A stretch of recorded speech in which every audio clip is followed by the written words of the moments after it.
nombre del Padre, del Hijo y del Espíritu Santo. Amén. Dios te salve María, llena eres de gracia, el Señor es contigo, bendita tú eres entre todas las mujeres y bendito es el fruto de tu vientre Jesús. Santa María, Madre de Dios, ruega por nosotros pecadores, ahora y en la hora de nuestra muerte. Amén. San Ignacio de Loyola, ruega por nosotros. En nombre del Padre, del Hijo y del Espíritu Santo. Amén. Bueno, queridos todos, queridos jóvenes y no tan jóvenes, porque la edad no es aquí lo primordial, sino la intención y la posibilidad de decirle un sí al Señor, si es que lo llama a lo que vamos a considerar justamente que es la consagración, el sacerdocio. Es una alegría poder empezar con esta serie de catequesis donde trataremos sobre este tema tan importante que es la vocación. Antes que nada, algunas aclaraciones en esta charla que es a su vez introductoria. ¿A quién van dirigidas estas charlitas? Bueno, puede servir no solamente a vosotros que están allí o que tienen capacidad de todavía elegir seguir la vida consagrada. También puede servir para padres, para maestros, líderes, porque en definitiva, como dice el padre Busuttil en un libro que escribe sobre la vocación, también el pueblo cristiano en general debe saber qué es la vocación para guiar, ¿no? Hay algún que otro padre de familia que se ha anotado para justamente poder ayudar a sus hijos, pero bueno, sobre todo es para cada uno de vosotros que os preguntáis si realmente Dios os está llamando o no. Las cosas que vamos a decir no son frutos de reflexiones personales, sino que están basadas en el Evangelio y en fuentes muy seguras, como son, por ejemplo, San Alfonso de María de Ligorio, Santo Tomás de Aquino, San Juan Bosco, el mismo San Juan Pablo II. Es decir, para cosas sobrenaturales, así como es la vocación, no podemos guiarnos por criterios de que a alguien se le ocurrió. Tenemos que ir a gente que sepa, que sean santos o que tenga el peso de ser sumo pontífice. Bien, bueno, es importante eso. También porque a las cosas que decimos pueden contrarrestar algunas otras cosas que hayan escuchado. Y uno tiene que ver dónde está la verdad, si se contraponen en algo. Bueno, depende de la fuente de donde eso brote, ¿sí? Para poner un ejemplo muy sencillo ya al comenzar. Si alguien me dice, no, la vocación, tómate todo el tiempo que quieras aunque la hayas visto claro, tómate el tiempo para decidir, total. Bueno, uno va al Evangelio y Jesús no parece obrar así, ¿no? Para poner un ejemplo, ¿cierto? Siempre el fundamento es el Evangelio y todo lo que me lleve más directamente a Él. Otra cosa a tener en cuenta es que es importante en estos días la reflexión, la oración. No es algo que pueda faltar y que sea lo mismo. No, nosotros necesitamos ir procesando, por decirlo de algún modo, las cosas que vamos escuchando, ¿no? Santo Tomás de Aquino ya decía que son más los hombres que se guían por la sensibilidad que los que se guían por la razón. Y nosotros lo que nos tiene que guiar en la vida es la recta razón, que nos hace superiores a todos los seres creados en la tierra y por el cual Dios se nos comunica. Y además en nuestro caso es la razón iluminada por la fe. Por eso quizás se pueden hacer como un pequeño propósito estos días dentro de lo que puedan dedicarse un poquito más a la oración. Vamos a hacer todos los días un rosario, nos vamos a poner de acuerdo el horario y demás.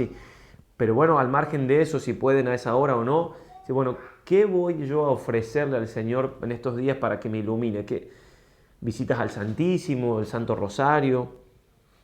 Jeremías 12:11 decía, toda la tierra es desolación por no haber quien medite en su corazón. Hay que meditar, hay que reflexionar y todo eso justamente en un clima de oración, ¿no? Cuando uno está meditando en un tema, reflexionando algún tema y siente como ese llamado del Señor a hablar con Él, a comunicarnos con Él, con nuestra Madre del Cielo, bueno, en fin, ese coloquio íntimo, tiene que transformar esa meditación en diálogo con el Señor, profundizar entonces en la oración. El Papa Francisco decía hace unos años en la jornada que realizaba justamente en entorno de este domingo también del Buen Pastor, decía, las vocaciones nacen en la oración y de la oración, y solo en la oración pueden perseverar y fructificar. ¿Mm? Muy importante entonces esto que estamos diciendo, ¿no? No es algo solamente entre yo y mi mente, no, no, entre yo y Dios, ¿cierto? Llevar esto a la oración nos puede ayudar muchísimo. Y otra cosa a tener en cuenta es poder hablar con un sacerdote estos temas, ¿no? Pueden tener un director espiritual, puede ser el mismo párroco, puede ser alguno de nosotros, justamente como decíamos, estamos a disposición para hacerlo de vía telemática, los medios de comunicación en este caso ayudan, pero que no nos agarre lo que suelen llamar el demonio mudo, ¿no? Que decir, no, yo lo soluciono solo, Dios es amigo de iluminarnos por medio de un sacerdote. Y por eso decían, miren, San Pablo VI decía, no hay vocación que llegue a madurar si no tiene un sacerdote que la asista. No madura por sí misma. Es rarísimo que un joven encuentre el camino y sepa interpretar por sí mismo la llamada de Dios sin una persona al lado que posea el arte de leer los signos de los tiempos y los signos de las almas. Esta institución, decía el Papa ya en ese tiempo, lamentablemente va desapareciendo la dirección espiritual y debe ser un honor para los sacerdotes. Dice, no el dominio, sino el consejo, la amistad y la capacidad de apertura y el arte que debemos enseñar a los jóvenes, de reflexionar sobre sí mismos y de ver en la escena del mundo que les rodea como un lugar donde debe realizarse el reino de Dios. Mas, ¿quién hará ver esto?, se preguntaba el Papa. ¿Quién abrirá los ojos? ¿Quién puede ser verdaderamente intérprete junto a los jóvenes sin un sacerdote que se hace amigo de los jóvenes? Compañero, hermano, conversador, director espiritual. Bien, estas son aclaraciones generales para todas las catequesis que vamos a dar. Y ahora vamos a ya adentrarnos en el tema de hoy, que es hablar un poco de la vocación en general. Vamos a ir acompañando con algunas imágenes que pueden ayudarnos y que siempre que vean ustedes que les iluminen algo, las vamos a ir colocando como para iluminar un poco. A veces la imagen me transmite algo que por la palabra se queda un poco corta o puede ser una ayuda más. Y en primer lugar, tenemos que tener nosotros ideas claras, básicas, sobre tres cosas entre comillas, ¿sí? Porque van a ver que no se refieren a cosas, pero digo, ¿qué pienso yo de Dios en primer lugar? ¿Quién es Dios para mí? Porque, como vamos a ver, la vocación es un llamado, y en ese llamado hay alguien que llama. ¿Qué idea tengo de Dios? Porque Dios, como va a decir Isaías 45:15, verdaderamente tú eres un Dios escondido. ¿Dios se esconde? No, es que significa que yo puedo tener ideas equivocadas de Dios. No porque Dios se esconda, sino porque yo me armo ideas equivocadas de Dios. Entonces, ¿qué idea tengo de Dios? Pensar un poco. Lo veo como un Padre providente, todopoderoso, personal. Hoy en día se habla de Dios muchas veces y no pasa de ser una energía. No, Dios es alguien con mayúscula, alguien que conoce, que ama, que me ama personalmente. Digo, estas cosas que digo, ustedes las conocen, pero hay que profundizarlas hasta qué punto las vivimos, ¿sí? Decía, por ejemplo, San Alberto Hurtado, descansamos en el pecho de nuestro Padre Dios como un hijo que sabe que su Padre lo ama, lo quiere apoyar, consolar, hacer feliz. Dulcemente repitamos estas palabras, decía el santo, Padre nuestro, Padre nuestro. Sintámonos realmente hijos de Dios. Bueno, ¿qué pensamos de Dios? ¿Qué idea tengo de Dios? ¿Qué idea tengo de Jesús? No es poco importante eso. Jesús no es solamente un profeta, no es solamente un buen hombre, no alcanza. No voy a dar la vida por un profeta. No voy a dar la vida por un buen hombre. Además, que si yo creo que Jesús es un profeta nada más, estoy muy equivocado, porque este Jesús dijo que era Dios. Lo dijo tan claramente que lo mataron por eso. Entonces, un profeta que miente no es un profeta, es un embaucador. Yo y el Padre somos una sola cosa, Juan 10:30. Lo que estoy leyendo después se lo vamos a ofrecer en PDF para que lo puedan tener. El Padre está en mí y yo en el Padre. Quien me ha visto a mí, ha visto al Padre. Bueno, ¿qué idea tengo de Jesús? ¿Es realmente Jesús todo Dios y todo hombre para mí? Yo creo que claro, si estamos haciendo esta jornadita de discernimiento, sí, pero hay que profundizar eso. Al menos hay que aclararlo de entrada. Y por último, también tener una idea clara, además de Dios, además de Jesucristo nuestro Señor, de la libertad, de la capacidad que tengo yo a ese Dios omnipotente, personal, Padre, a ese Jesús hecho hombre, Dios hecho hombre por mí, que dio la vida, puedo decirle que sí o decirle que no.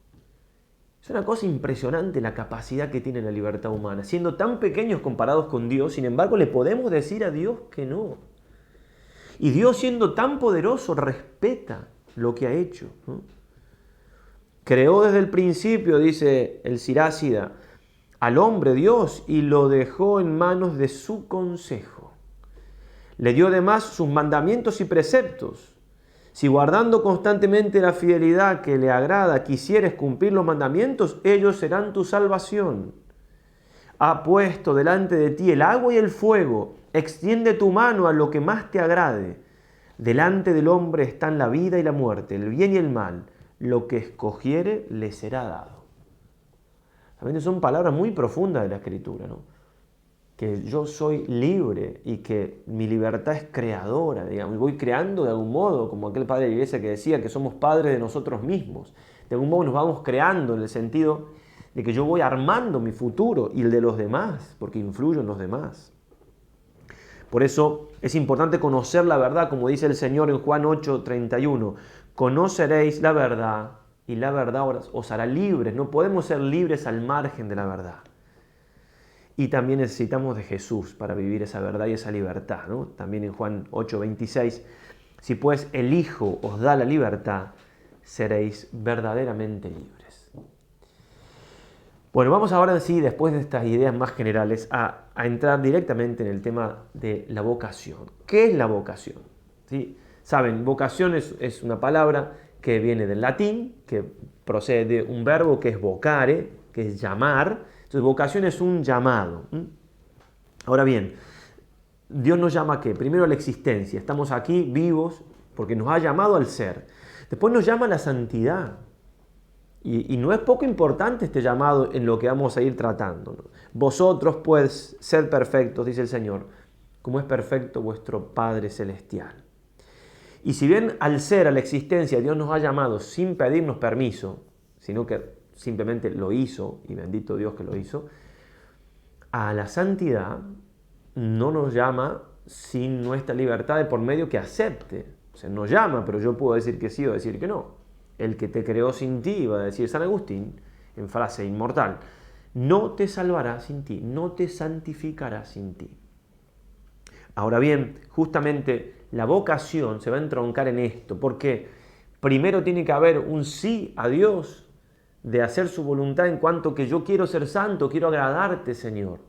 Y después, por eso San Ignacio, por ejemplo, ¿qué hizo él? San Ignacio, estando convaleciente, justamente estamos en los 500 años, tenemos aquí recordándonos, estamos en Manresa, la ciudad ignaciana por excelencia. Él descubrió su vocación, pero primero descubrió su llamado a la santidad y empezó a preguntarse, como él mismo escribe en su autobiografía.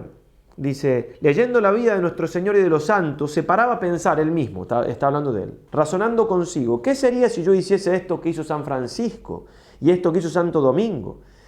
Y así discurría por muchas cosas que hallaba buenas, proponiéndose siempre a sí mismo cosas dificultosas y graves.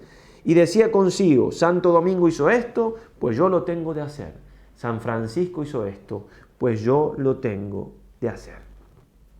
Primero se decidió a ser santo y después descubrió el llamado que Dios tenía. Porque, en definitiva, la vocación es el camino concreto en el que Dios quiere que yo llegue a la santidad. Pero si yo no quiero llegar a la santidad, ¿para qué me voy a preguntar por el camino por el cual Dios me quiere llevar? Es como una contradicción. Si yo tengo que, acá estamos cerca de Barcelona, si yo quiero saber cuál es la mejor vía para ir a Barcelona, si voy en un auto, en un coche, primero tengo que decidirme a ir a Barcelona.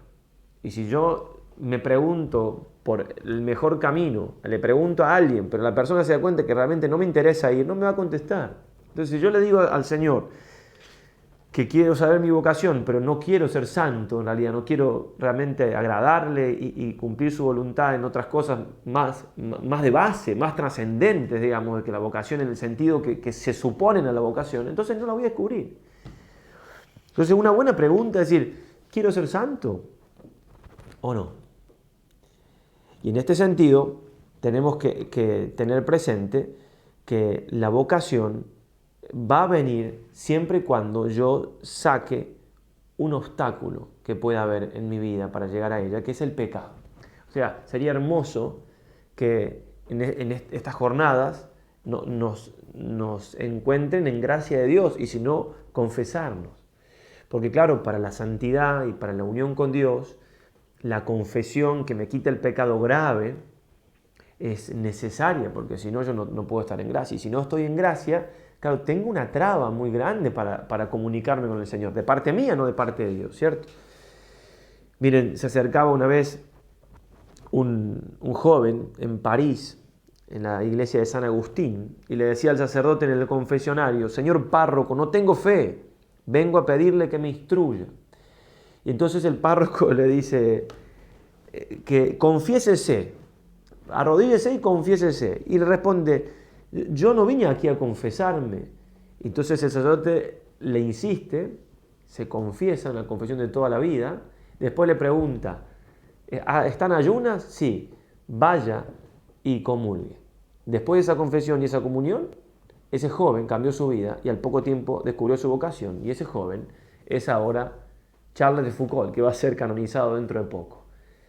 Digo, no tenía fe. ¿Y cómo Dios le devolvió la fe? Por medio de una confesión. O sea, tenía algo de fe, pero había una traba que era el pecado. Entonces sería hermoso que cada uno de ustedes pueda decir, bueno, si yo estoy en pecado, tengo que dar un paso hacia la gracia. Me va a ayudar muchísimo para descubrir mi vocación y para decidirme a ser santo. Va a decir el padre Hurtado, San Alberto Hurtado. El problema sacerdotal es, por encima de todo, un problema de vida sobrenatural en los fieles y en los sacerdotes. Vida sobrenatural, vida de santidad. Ante todo, el problema de las vocaciones es un problema de santidad. Formar santos. Un librito que me regaló mi hermano cuando yo era chico, tenía unos 14 años, que tenía encíclicas de los papas del siglo pasado, y las leía todas, y si me quedó una idea muy clara, es que el sacerdote tiene que ser santo. Y claro, si no me decido a ser santo, tampoco descubro esa llamada del Señor. Bien, ahora demos un paso más, la vocación como un llamado, ¿sí? Alguien que llama que es Dios, perfecto. Dios me llama al ser, me llama a la santidad, a todos, me llama a un estado de vida concreto. Ese estado de vida también podría ser el matrimonio, y es una vocación hermosísima, y el que está llamado a esa vocación debe seguir esa vocación, y allí se puede, por supuesto, santificar, etc. Es una vocación sin duda. Ahora, nosotros vamos a hablar en esta jornadita de discernimiento de la vocación al sacerdocio, a la vida consagrada, religiosa, que es como generalmente se entiende la palabra vocación. Si uno busca la Real Academia Española, dice así, en la voz vocación, inspiración con que Dios llama a algún estado, especialmente al de la religión, la vida religiosa sacerdotal. ¿Sí? Lo vamos a entender siempre en ese sentido, en estas charlas, ¿verdad? Bien, y vamos a una definición que trae el padre Busútil, un sacerdote del siglo pasado, que escribió un libro muy bonito sobre la vocación, después también se lo ofreceremos. Dice él, es un acto de misterioso amor de predilección por parte de Jesús hacia un alma a la cual él llama al sacerdocio o a la vida religiosa. Acto de amor de predilección, como al joven rico. El Señor, dice la Escritura, mirándolo lo amó. Es muy profundo eso, porque habría que poder experimentar esos ojos de Jesús amando. Es una cosa que nos supera, pero es bueno llevarlo a la meditación, ¿no? Jesús lo miró y lo amó. El joven quería ser bueno, quería ser santo, después un apego no se lo permitió. Después de esa decisión, el Señor entonces le muestra el camino, después de decir los mandamientos que él ya cumplía. Lo miró y lo amó. La vocación tiene ese fundamento, un acto de amor de Jesús. Va a decir Santa Teresa de los Andes, cuando yo pienso en la vocación que Dios se ha dignado darme, me pregunto, ¿qué he hecho yo para que Jesús me quiera tanto? Y es un amor misterioso. ¿Por qué? ¿Por qué Jesús va a elegir a una persona y no a otra? ¿Hay algún motivo en la persona? No, no. Es misterioso en el sentido que Él elige a quien quiere. Y muchas veces pasa que cuando uno descubre la vocación, cuando Dios nos llama, uno dice, yo sacerdote, yo religioso, si no lo había pensado nunca, quizás. Hay de todos los tipos, hay quienes lo piensan de mucho tiempo atrás. Bueno, un acto misterioso de amor de Dios, porque Él quiere. Y en este sentido, San Juan Pablo II tiene un par de textos donde habla de la primacía de Dios en esto. La vocación es una decisión primera de Jesús. Entonces, dice así el Papa, la intervención libre y gratuita de Dios que llama es absolutamente prioritaria, anterior y decisiva. Es suya la iniciativa de llamar. Y pone el Papa algunos ejemplos, claro, de la Escritura, ¿dónde nos vamos a tomar para...? Del profeta Jeremías, por ejemplo, el Señor me habló así, antes de formarte en el vientre te conocí, antes que salieras del seno te consagré, te constituí profeta de las naciones. Y sigue el Papa, y es la misma verdad presentada por el apóstol Pablo, que fundamenta toda vocación en la elección eterna de Cristo, hecha antes de la creación del mundo, palabras del apóstol, y conforme al beneplácito de su voluntad, citando a Efesios el Papa. La primacía absoluta de la gracia, sigue Juan Pablo II, en la vocación encuentra su proclamación perfecta en la palabra de Jesús. No me elegisteis vosotros a mí, sino que yo os elegí a vosotros y os he destinado para que vayáis y deis fruto y que vuestro fruto permanezca. Tengo que enfrentarme al Señor en la oración y preguntarle justamente si me ha elegido. Animarme a hacerle esa pregunta, que a veces puede darme miedo, porque a pesar de ser un acto de predilección, de amor de Jesús, somos muy débiles y nos da miedo algo así a veces, como al joven rico que le dio tanto miedo que ni siquiera dijo que sí. Sigue Juan Pablo II, que lo citamos mucho y verán el cuadrito de él arriba a mi izquierda, a vuestra derecha, porque es el Padre, él de nuestra familia religiosa, del Verbo encarnado, un Padre espiritual por todo lo que ha hecho por nosotros mientras estuvo vivo y también porque tenemos muchísimas citas de su magisterio en nuestro derecho propio, más de 1100 citas. La vocación es un don de la gracia divina y no un derecho del hombre.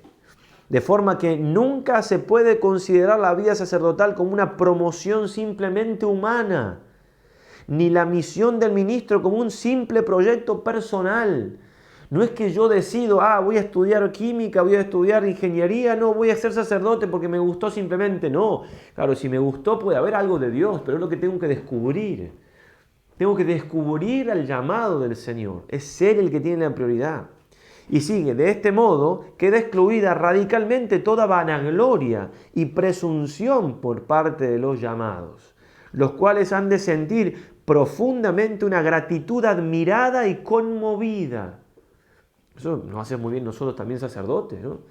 Tengo que vivir en esa gratitud y no dejarme de admirar que el Señor me haya llamado a hacer lo que hace un sacerdote. Y agradecer, por supuesto. Y también dice una confiada y confianza y esperanza firmes. Claro, porque así como yo no me puedo asignar a mí mismo la vocación porque es una decisión de Dios que tengo que descubrir, cuando la descubro, tampoco me apoyo en mis méritos. También es muy importante eso. Un acto de confianza. Veo que el Señor me llama, pues adelante. No confío en mis fuerzas. Si confío en mis fuerzas no puedo nada, ¿no? Jesús lo dijo muy claro. Sin mí nada podéis hacer. Pero claro, si me llama a Él, pues entonces me arrojo al vacío, que en el vacío están sus manos poderosas, infinitas. San Ignacio de Loyola le escribía a San Francisco de Borja, que todavía era duque de Gandía, todavía no había entrado en la compañía, y le decía, porque puede Él, Dios, todo, y quiere Él todo cerca las ánimas dispuestas, o sea, puede todo en las ánimas dispuestas y deseosas, es un mayor servicio, alabanza y gloria, persuadiéndome que su divina majestad proveerá y consolará en todo, como suele en las personas que lo buscan con pureza de corazón. Puede todo, ¿sí? Quiere y puede todo. Simplemente me pide el Señor pureza de corazón, que lo busque a Él realmente, que quiera seguir sus pasos, que no lo haga por una conveniencia humana.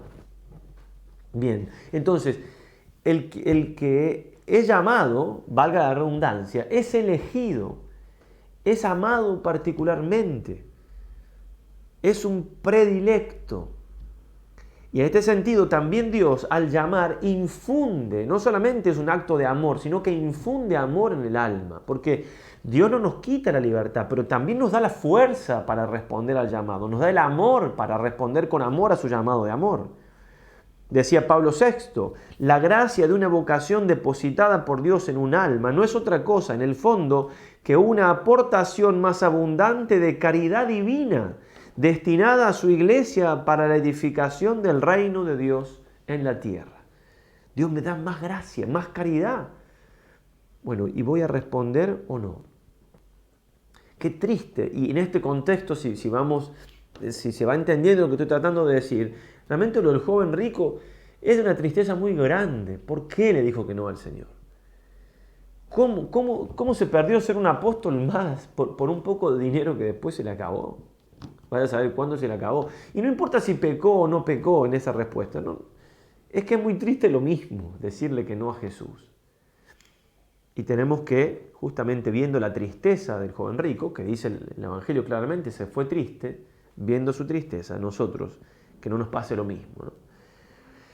Francis Thompson decía que a veces nos pasa a nosotros como ese niño, una vez levantó un niño un brazo y el niño, sí, hacía fuerza y gritaba para que él le quería hacer un acto de cariño y no, a veces no nos dejamos amar por Dios. No es tan fácil dejarse amar, porque a veces el dejarse amar implica mucha humildad y la humildad no nos es fácil, ¿no? Es más fácil que uno a veces se quede con la soberbia de quien no necesita ser amado. Y un paso más en esto del Dios y nosotros, es que Juan Pablo II va a decir que hay un diálogo vocacional, un diálogo entre Dios y nosotros, ¿sí? Y la iniciativa siempre va a ser de Dios. Lo va a llamar inefable diálogo entre Dios y el hombre, el Papa. Y eso se ve, dice en Jesús claramente, que subió a un monte y llamó a los que Él quiso y vinieron con Él. Marco 3:13. Llamó y vinieron. Llamó, acto del Señor, y respondieron a ese llamado. Está esa doble, ¿no? No se puede dar una sola cosa. Ni yo que quiero seguir si Dios no me llama, ni Dios que me llama si yo no quiero seguirlo. No hay vocación. Tienen que darse las dos cosas. Por eso decíamos tener ideas claras sobre la libertad. La libertad, va a decir el Papa, es esencial para la vocación. Yo tengo que tomar una decisión personal. Es cierto que estas reflexiones me pueden ayudar. Es cierto que el diálogo con un sacerdote me puede iluminar, sí, ya lo dijimos, pero en última instancia la decisión es mía. Mía con el Señor. Y es justamente lo que después permite perseverar. Porque puede haber dificultades, tentaciones, problemas, crisis, pero en el fondo del alma sacerdotal o religiosa, uno bien sabe que eligió lo que eligió porque uno se sintió llamado por el Señor. Y ahí nadie puede entrar. No puede entrar el diablo porque ahí estamos solos con Dios. Y entonces eso es sagrado, ese acto libre mío. Y hay que llegar a eso, ¿verdad? Hay que llegar a eso. San Pablo VI decía, a la llamada corresponde la respuesta. No puede haber vocaciones si no son libres, es decir, si no son ofrendas espontáneas de sí mismo, conscientes generosas, totales. Pero oblaciones, recalca el Papa. Este es prácticamente el verdadero problema. Es la voz humilde y penetrante de Cristo que dice, hoy como ayer y más que ayer, ven. La libertad se sitúa en su raíz más profunda, la oblación, la generosidad y el sacrificio.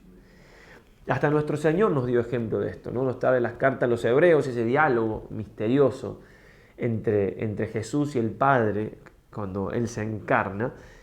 Y todo el contexto es de que le ha dado un cuerpo para que haga un sacrificio nuevo, que sea agradable al Padre, porque los sacrificios del Antiguo Testamento no eran suficientes.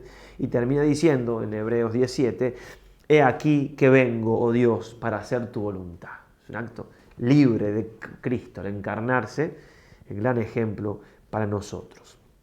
Y en este sentido, San Juan Pablo II dirá que el problema muchas veces ahora, el más grave que hay en todo esto, es la dificultad de tener una relación personal con Jesús. Vivimos en una sociedad donde, claro, falta fe, se tiene una idea de Jesús que no es la correcta muchas veces, o hay mucho ruido de móviles, de cosas, y no llego a tener una vida de oración y de trato con el Señor. Entonces ese trato que me falta con el Señor también puede ser causa de que no escuche su vocación. Dice el Papa de Juan Pablo II, decía, concierne, dice, la relación de los jóvenes con el Señor. El problema, la dificultad concierne a eso. Su conocimiento de Cristo es con frecuencia superficial y relativo, en medio de propuestas religiosas múltiples, mientras que el deseo de ser sacerdote se alimenta esencialmente de la intimidad con el Señor, en un diálogo verdaderamente personal que se expresa ante todo como el deseo de estar con Él. Lo llamó, dice el Evangelio, para que estuvieran con Él y para que fuesen a predicar. Para que fuesen a predicar, pero primero para que estuvieran con Él. Y no puedo querer estar con Jesús si no sé quién es Jesús o si no tengo trato con Jesús. Sí, puede darse en un caso, como se llaman las gracias tumbativas, ¿verdad? De que un San Pablo, pero son casos excepcionales. Por lo general, la vocación se va dando en una atmósfera donde puede darse ese trato con Jesús y donde entonces en ese trato yo empiezo a descubrir la alegría de estar con Él. Entonces, siempre el centro de todo esto va a ser el Señor. Dice San Juan Pablo II también, por lo tanto, es verdaderamente difícil, dice el Papa, que se hable de silencio de Dios. Le preguntan si Dios ha callado. El problema es el silencio nuestro, en el sentido este. Nosotros obligamos a Dios a callarse. Queremos el silencio de Dios muchas veces. En el mundo de hoy, en este sentido vuelvo a repetir que vivimos en un mundo de mucho ruido. Dice, este deseo de sofocar la voz de Dios está bastante bien programado. Miren lo que dice el Papa. Esto lo dice en un libro, en una encíclica, en una entrevista que le hicieron. Está programado, está pensado. Hay gente que piensa cómo hacer para que el mundo moderno no tenga vida interior. Lo piensa con motivos comerciales. Hay un libro que se llama Hooked, ¿no? Que significa enganchado, que quienes hacen las aplicaciones de los teléfonos celulares, de los móviles, están tratando de ver cómo hacer para que uno esté siempre enganchado. Y después hay otros motivos más profundos que son más tristes, que es alejarnos de Dios. Bernanos, un gran autor, decía, no ha entendido la esencia del mundo moderno quien no entiende que el mundo moderno es una continua lucha contra la vida interior. Entonces, si yo no soy capaz de separarme del móvil, del celular, media hora para rezar, al menos, estoy diciendo como mío, ¿y cómo me va a hablar el Señor? A Santa Teresa le había dicho Jesús, ¿no? Yo quisiera hablar mucho a las almas, pero no me quieren oír. Entonces no les hablo. Eso es el siglo XVI, ¿sí? Muchos, dice el Papa, hacen cualquier cosa para que no se oiga su voz y se oiga solamente la voz del hombre, que no tiene nada que ofrecer que no sea terreno. Ahí está la diferencia. Un hombre ofrece cosas de la tierra, Jesús ofrece cosas del cielo. Y a veces tal oferta lleva consigo la destrucción en proporciones cósmicas. ¿No es esta la trágica historia de nuestro siglo, del siglo pasado? Por tanto, es muy importante con lo que venimos diciendo, como una lógica consecuencia, que tenemos que elegir bien. que el tema de la vocación, a lo que nos llama Dios, que en definitiva es una elección nuestra de respuesta a Él, es trascendental. San Alberto Hurtado lo llamaba él elección de carrera, pero en definitiva está hablando de esto. Dice, la elección de carrera es el más importante problema que tiene que abordar un joven, o alguien que no sea tan joven, pero que todavía no lo ha abordado.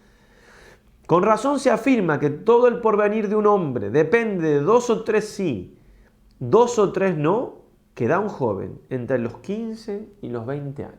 Podemos estirar un poquito hoy en día que la juventud parece se hace un poco más larga, ¿no? Pero son muy importantes estas palabras, ¿sí? 2 o 3 sí o 2 o 3 no pueden marcar toda mi vida. Y no solamente mi vida en la tierra, sino también la vida del cielo. La vida del cielo o del no cielo, porque también podemos rechazar a Dios eternamente, ¿verdad? Ahí está la libertad. La eternidad misma, dirá San Alberto Hurtado, está comprometida en este problema de una buena elección de vida. La eternidad depende de la muerte de la vida misma depende en cuánta parte de la vocación, de la carrera.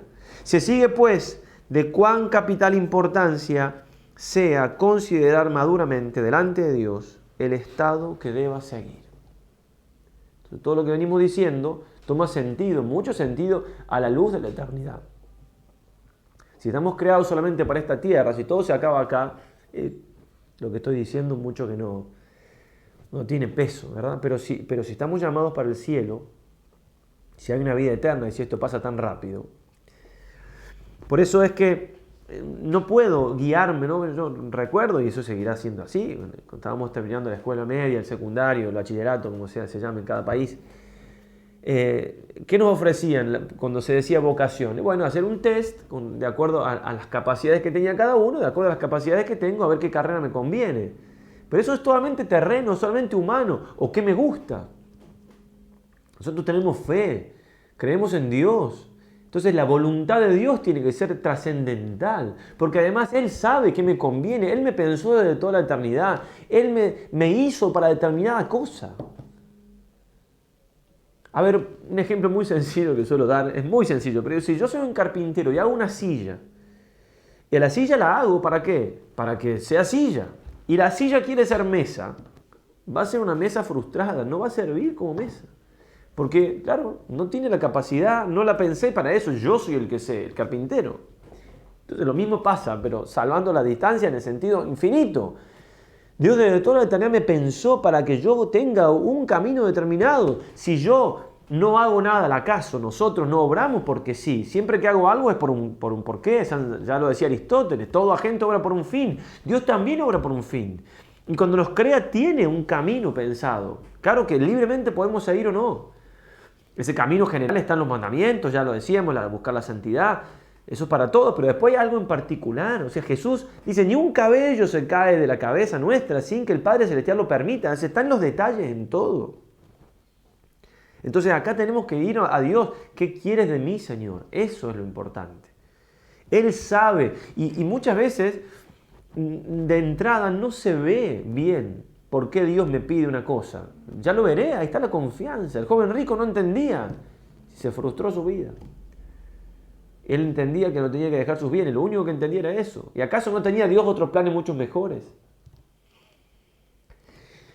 Por eso la disposición nuestra, queridos jóvenes, queridos muchachos, es una disposición de generosidad ante Dios.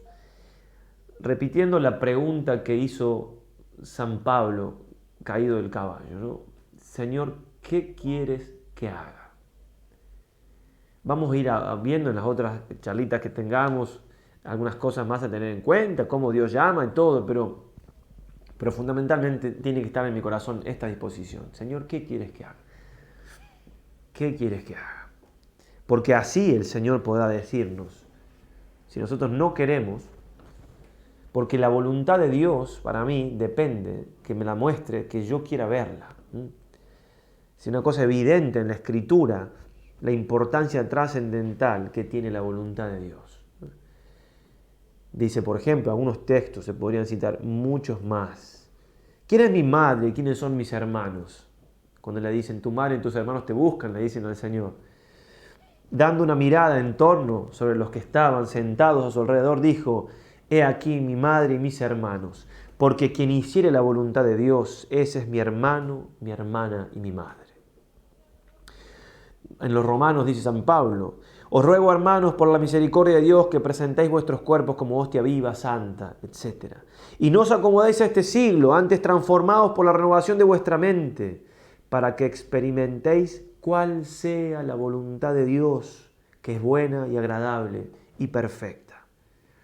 En Colosenses también San Pablo: Por eso también nosotros, desde el día en que lo oímos, no cesamos de rogar por vosotros y de pedir que lleguéis al pleno conocimiento de su voluntad trascendental, como hicieron los santos. Y así podríamos seguir. También en Colosenses dice: Os saluda Epafras, estabas terminando la carta, ¿no? Que es uno de vosotros, siervo de Cristo, etc. El cual lucha siempre a favor vuestro en sus oraciones. ¿Para qué? Para que perseveréis perfectos y cumpláis plenamente la voluntad de Dios. De hecho, es lo que hizo Jesús. Jesús entra al mundo diciendo: aquí que vengo a hacer tu voluntad, y toda la vida, no me da para eso. En el PDF que envío hay un enlace donde hay unas charlitas sobre el tema de hacer la voluntad de Dios, en un retiro que di hace unos años. Ya tenía más cabello, menos canas, hace más de 10 años, justamente viendo todos los pasajes de la Escritura donde Jesús dice que Él está haciendo la voluntad del Padre. Eso es nuestra vida, nuestra santidad, es ser como Jesús, como Cristo. Y podemos nosotros frustrar el plan de Dios. Está en la Escritura, Lucas 7:30. Pero los fariseos y los doctores de la ley frustraron los designios de Dios para con ellos al no dejarse bautizar por Juan. Frustraron los designios. O sea, Dios tenía un designio para ellos, pero ese designio suponía la libertad de ellos. Lo frustraron. ¿Quiero yo frustrar el plan de Dios en mi vida, de mi Padre que me ama, de Jesús, que por ese designio de amor murió por mí en la cruz? Esa es la gran pregunta. Cuando se hacen ejercicios espirituales de San Ignacio, el ejercicio espiritual, ¿qué tiene como fin? Hacer la voluntad de Dios. Ejercicios espirituales para negarse a sí mismo, porque muchas veces hay que negarse y hacer la voluntad de Dios, descubrir y hacer la voluntad. Eso es ordenarnos a Dios, eso es caminar hacia la santidad. No me puedo guiar por mi gusto, por lo que me gusta o lo que no me gusta. Si me guío por eso, termino siendo de algún modo como un animalito, en el sentido que es el instinto el que me lleva. No, nosotros tenemos razón, inteligencia, voluntad y la gracia. Y nuestra naturaleza humana quedó después del pecado herida e inclinada a lo fácil, a lo placentero. Hay que ordenar eso. Por eso no es que nos guiamos por lo que nos gusta para ver la vocación. Si nos guiamos por lo que nos gusta, no hace falta hacer ninguna jornadita de discernimiento ni rezar mucho. Ya sé lo que me gusta, pero no sé lo que me va a hacer feliz, que es distinto. Lo que me va a hacer feliz es lo que Dios quiere, que a veces de momento puede no atraerme mucho porque tengo algún apego, como el joven rico. Si hay algo en mi corazón, ya vamos a ver, pero puede haber muchas cosas que van sofocando eso. Por eso, esa disposición entonces, Señor, ¿qué quiere que haga? Es lo que nos tiene que quedar, ¿verdad? Y ojalá podamos nosotros en estos días también invocar mucho a nuestra Madre del Cielo. María Santísima es el ejemplo acabadísimo de vocación. Ella recibió el llamado de Dios y respondió. Primero hizo discernimiento, le preguntó al ángel y después respondió con toda la seriedad y el peso de sus palabras. He aquí la esclava del Señor, hágase en mí según tu palabra. Dirá San Juan Pablo II, en íntima unión con Cristo, María, la Virgen Madre, ha sido la criatura que más ha vivido la plena verdad de la vocación, porque nadie como ella ha respondido con un amor tan grande al amor inmenso de Dios. La plena verdad de la vocación. Santo Tomás, cuando habla de la verdad, dice, existe la verdad de la vida, o podríamos traducir nosotros, porque dice veritas vitae, pero veracidad de la vida, que es cuando uno acomoda su vida a la voluntad de Dios, a la inteligencia de Dios que se identifica con su voluntad. Si no, de algún modo, dice el santo, deduciendo lo fácil de sus palabras, nuestra vida es falsa. Si mi vida se va uniendo a lo que Dios quiere para mí, es una vida verdadera. ¿Por qué? Porque la verdad está en Dios y yo me voy uniendo a esa verdad. Muy profundo, ¿verdad? Y también digno de ser meditado. Bueno, le encomendamos mucho a María Santísima esta jornada hay mucha gente rezando, mucha gente, monjes, monjas contemplativas, sacerdotes, laicos de todo el mundo en oración por cada uno de ustedes. Incluso hemos llevado la lista con los nombres de cada uno de ustedes, lo hemos puesto que toquen los restos, las reliquias de nuestros mártires del Puello. Tenemos nosotros, digo nuestro, porque tenemos la gracia de tener ese monasterio. Están en oración, entonces también confíen en eso, no estamos solos, no somos una isla, somos una comunidad y en este sentido muchas almas están ofreciendo sacrificio y rezando para que podáis descubrir qué quiere el Señor. Queda la parte, por supuesto, importantísima y trascendental de vuestra libertad en decirle que sí a Jesús. Primero decirle que sí, quiero, Señor, saber tu voluntad, ya es un sí muy importante, muy arriesgado, de mucha confianza, y después cuando lo vean, sea lo que sea, también decirle que sí, con mucha generosidad. Ave María Purísima, sin pecado concebida.